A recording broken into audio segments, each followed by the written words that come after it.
Ketika blog teman-teman mampu memberikan solusi bagi mereka yang mengalami masalah itu, maka secara tidak langsung mereka akan sangat berterima kasih dengan tulisan teman-teman. Begitupun dengan Google. Karena berarti teman-teman telah membantu pengguna dari Google untuk mendapatkan informasi yang dapat menyelesaikan masalah yang sedang mereka hadapi.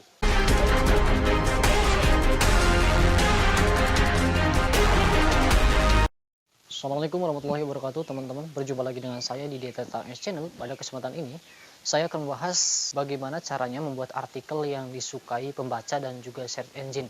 Karena seperti kita tahu teman-teman, ketika kita menulis di internet, maka kita selain agar nyaman dibaca oleh manusia, kita juga harus memikirkan bagaimana caranya agar tulisan tersebut mudah ditemukan oleh mesin pencari, yaitu Google, Yahoo, Bing, dan lain sebagainya. Karena jika tidak seperti itu, maka sebagus apapun tulisan yang kita buat, tentunya akan sedikit sekali pengunjung yang mengunjungi blog kita. Setidaknya ada 7 jenis atau 7 macam tulisan yang disukai oleh search engine maupun pembaca. Nah, apa saja? Kita simak ulasannya dengan seksama. Namun sebelumnya, bagi teman-teman yang belum subscribe channel ini, silahkan subscribe terlebih dahulu. Tentunya agar teman-teman tidak ketinggalan informasi-informasi menarik. Artikel yang disukai pembaca atau search engine yang pertama adalah yang didapatkan dari melakukan riset keyword atau riset kata kunci. Ya, karena kata kunci ini adalah permasalahan-permasalahan atau informasi-informasi yang memang dicari oleh orang di internet. Sehingga ketika kita mampu menjawab apa yang dibutuhkan, tentunya ini akan sangat disukai oleh pembaca itu. Jadi dalam hal ini ketika kita akan menulis sesuatu atau mencari ide, silakan teman-teman lakukan riset kata kunci terlebih dahulu. Riset kata kunci bisa dilakukan di berbagai tool, ya, misalnya seperti Ubersuggest, Keywordsearch, bahkan rekomendasi dari mesin pencari itu sendiri. Jadi ketika teman-teman membutuhkan informasi, misalkan di Google diketikkan ya informasi apa, nanti biasanya nanti ada berbagai macam ide ya atau kata kunci yang biasanya memang dibutuhkan oleh orang. Jadi sebisa mungkin teman-teman membuat artikel itu di dalamnya ada kata kunci tersebut. Jika tidak ada, maka tulisan teman-teman akan sulit untuk ditemukan oleh pengguna internet karena tidak mengandung kata kunci yang mereka butuhkan. Mengenai bagaimana cara riset keyword atau kata kunci, saya sudah pernah membahas pada video yang lain di channel ini. Teman-teman bisa mencarinya. Ada lengkap sekali tutorial tentang blog. Silahkan teman-teman bisa lihat-lihat video yang lain juga. Kemudian jenis artikel yang disukai pembaca dan search engine berikutnya adalah artikel yang membantu pembaca mencapai tujuan. Semua orang tentu memiliki tujuannya teman-teman.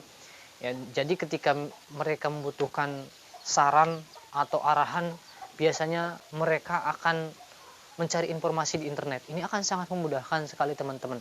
Jadi ketika membutuhkan informasi, misalkan seseorang ingin menguasai ilmu tentang Photoshop ya, keterampilan Photoshop, mereka akan mencarinya di internet. Atau mungkin teman-teman yang juga menemukan channel ini, saya yakin teman-teman memiliki tujuan diantaranya ingin memiliki blog berkualitas, ingin bisa tampil di halaman utama pencarian dan lain sebagainya. Nah, ketika kita bisa menyediakan artikel yang dibutuhkan orang untuk mencapai tujuan mereka, tentunya ini akan sangat disukai oleh mereka.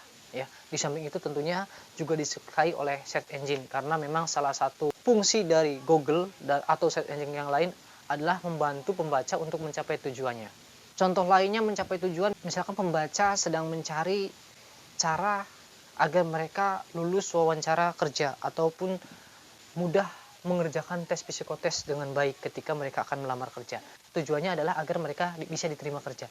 Nah, ketika blog kita membahas materi-materi tentang wawancara dan jawaban-jawaban yang disarankan, begitupun dengan tes psikotes dan jawaban-jawaban yang betul, tentunya ini akan sangat membantu mereka dalam mencapai tujuannya, yaitu menyelesaikan setiap pertanyaan ataupun soal dengan sangat baik sehingga tujuan mereka untuk diterima kerja bisa tercapai.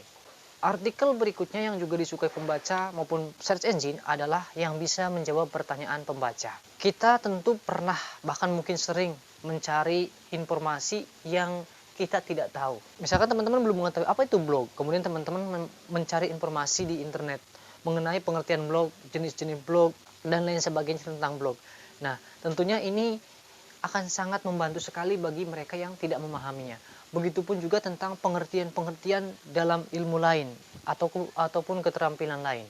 Biasanya ini akan sangat dibutuhkan terutama oleh mereka yang saat ini masih menempuh dunia pendidikan, baik itu untuk tugas seperti makalah, bahkan skripsi dan lain sebagainya. Pertanyaan-pertanyaan mengenai pengertian dan lain sebagainya biasanya akan sangat dibutuhkan. Nah, disinilah peran kita sebagai seorang blogger untuk menyediakan informasi yang bisa menjawab pertanyaan-pertanyaan mereka.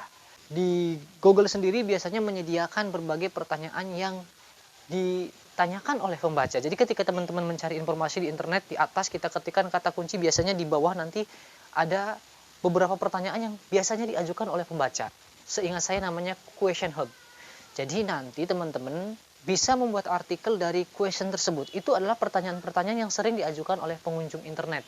Sehingga ketika kita bisa menjawab pertanyaan itu, otomatis blog kita akan sangat disukai oleh mereka. Begitupun dengan search engine. Karena berarti blog kita bisa menjawab pertanyaan-pertanyaan yang pembaca butuhkan. Karena pada dasarnya Google itu tidak berdiri sendiri, teman-teman. Google maupun search engine lainnya memang di sana gudangnya informasi. Ada berbagai banyak informasi yang bisa dengan mudah kita dapatkan di sana. Tapi semua itu bisa tercapai karena adanya bantuan-bantuan dari konten kreator seperti blogger. Ya. Jadi mereka menulis berbagai informasi yang dibutuhkan oleh orang, sehingga ketika diketikkan di mesin pencari maka akan muncullah tulisan kita. Nah itulah, jadi sebenarnya Google sangat membutuhkan kita sebagai seorang konten kreator. Maka dari itu teman-teman buatlah artikel yang bisa menjawab pertanyaan pembaca. Kemudian artikel yang juga disukai oleh pembaca ataupun search engine adalah yang bisa menyelesaikan masalah dari pembaca itu sendiri. Selain mencari jawaban dari suatu pertanyaan, pengguna internet juga rata-rata mencari solusi dari masalah yang mereka hadapi.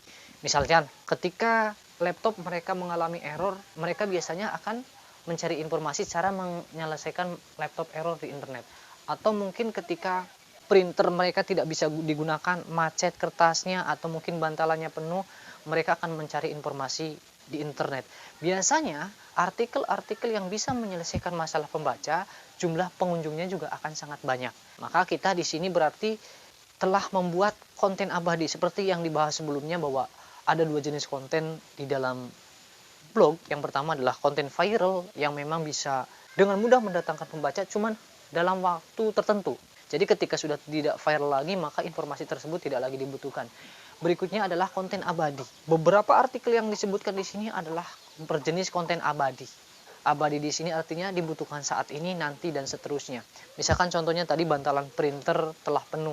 Nah, setiap orang yang memiliki printer, terutama Epson, pasti dalam beberapa waktu penggunaan, bantalan printernya akan penuh. Nah, ketika pengguna belum memahami bagaimana cara mengatasi bantalan printer yang penuh, otomatis mereka akan mencari informasinya di internet. Ketika blog teman-teman mampu memberikan solusi bagi mereka yang mengalami masalah itu, maka secara tidak langsung mereka akan sangat berterima kasih dengan tulisan teman-teman. Begitupun dengan Google. Karena berarti teman-teman telah membantu pengguna dari Google untuk mendapatkan informasi yang dapat menyelesaikan masalah yang sedang mereka hadapi. Berikutnya, artikel yang disukai pembaca dan mesin pencari adalah yang bisa membantu menentukan keputusan. Biasanya artikel jenis ini membandingkan antara satu dengan dua atau antara satu dengan beberapa. Maksudnya, misalkan teman-teman seperti ini. Teman-teman akan membeli laptop misalkan. Nah, teman-teman mencari rekomendasi laptop ya dengan harga, misalkan teman-teman memiliki budget 4 juta. Nah, di situ kita menulis artikel ya, beberapa rekomendasi laptop dengan kelebihan dan kekurangannya masing-masing, termasuk dengan harganya. Nah, nanti di situ pembaca akan membandingkan. Jadi mereka tidak harus membeli semua laptop itu tersebut untuk dapat membandingkan mana yang terbaik dan benar-benar mereka butuhkan. Nah, kita juga menjelaskan kelemahan dan kelebihan dari masing-masing produk tersebut.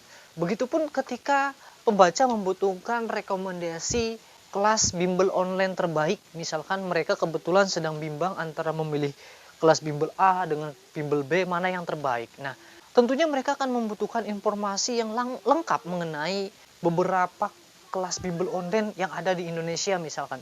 Nah, dari beberapa kelas bimbel yang ada, mereka bisa memilah dan memilih mana yang cocok untuk mereka.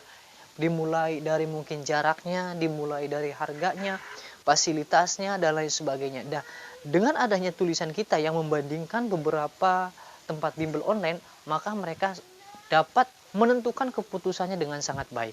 Itulah fungsi kita sebagai seorang blogger. Salah satunya adalah agar bisa membantu pengguna internet menentukan keputusan yang terbaik untuk mereka. Artikel yang disukai pembaca dan search engine berikutnya adalah artikel yang ditulis dengan tujuan untuk mencegah pembaca melakukan kesalahan. Ada banyak hal di dunia ini yang mungkin belum disadari orang, tetapi ketika dilakukan itu adalah sebuah kesalahan. Misalkan teman-teman memiliki printer, ya. Taruhlah printer itu teman-teman baru membeli, dan teman-teman di sana penutupnya selalu terbuka. Nah, teman-teman kemudian membaca tips merawat printer.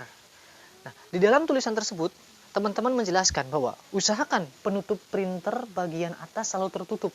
Karena jika terbuka, maka benda-benda asing bisa masuk ke dalam sehingga bisa menghalangi kertas. Jalan kertas akan macet sehingga printer tidak dapat digunakan.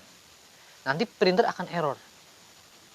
Berkedip-kedip terus merah. Itu dikarenakan jalan printer terhalangi oleh benda-benda asing. Ya. Sehingga tidak akan dapat digunakan kecuali benda asing tersebut sudah dikeluarkan. Dan akan sulit jika benda asing tersebut sudah sangat masuk ke dalam. Nah, dengan teman-teman memberitahu seperti itu melalui tulisan, otomatis pembaca tersebut akan paham.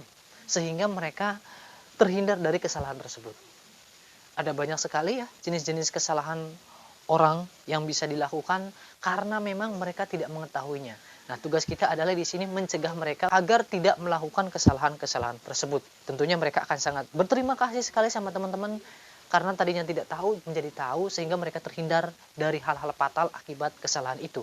Jenis artikel yang disukai Google dan pembaca berikutnya adalah artikel yang ditulis dengan tujuan untuk mengubah kelemahan atau kekurangan menjadi kekuatan atau kelebihan. Nobody perfect, tidak ada manusia yang sempurna.